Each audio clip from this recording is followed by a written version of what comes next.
મહેસાણા ખાતે આવેલા વિજાપુરમાંથી આ બનાવ પ્રકાશમાં આવ્યો છે। વિજાપુર ખાતે આવેલા ટેચાવા ગામ નજીકનો આ બનાવ છે, જ્યાં પશુ ચરાવવા ગયેલો પશુપાલક મગરનો ભોગ બન્યો છે। વિજાપુરના ટેચાવા ગામ નજીક આ ઘટના બની છે। સાબરમતી નદીના કાંઠે પશુ ચરાવવા માટે આ પશુપાલક ગયો હતો, જે મગરનો ભોગ બની ગયો છે।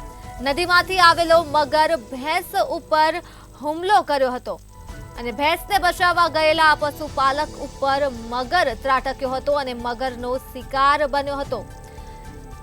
ત્યારે મહેસાણાથી આ મામલો સામે આવી રહ્યો છે, જ્યાં પશુપાલક એક મગરનો ભોગ બન્યો છે। આ મુદ્દે જ આપણી સાથે સંવાદદાતા અલ્પેશ પટેલ ફોન લાઈન પર જોડાઈ ચૂક્યા છે। જી અલ્પેશ, વિજાપુરના ટેચાવા ખાતે પશુપાલક મગરનો શિકાર બન્યો છે, શું છે વધુ વિગતો?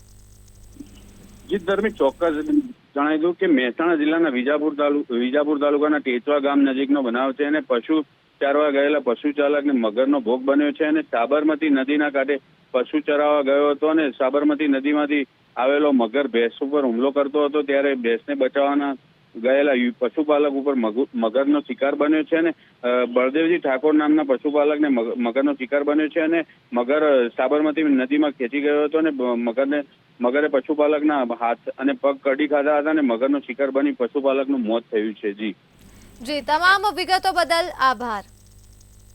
તો મામલો મહેસાણાથી સામે આવ્યો છે, જ્યાં વિજાપુરના ટેચાવા ગામ નજીક પશુપાલક મગરનો શિકાર થયો છે।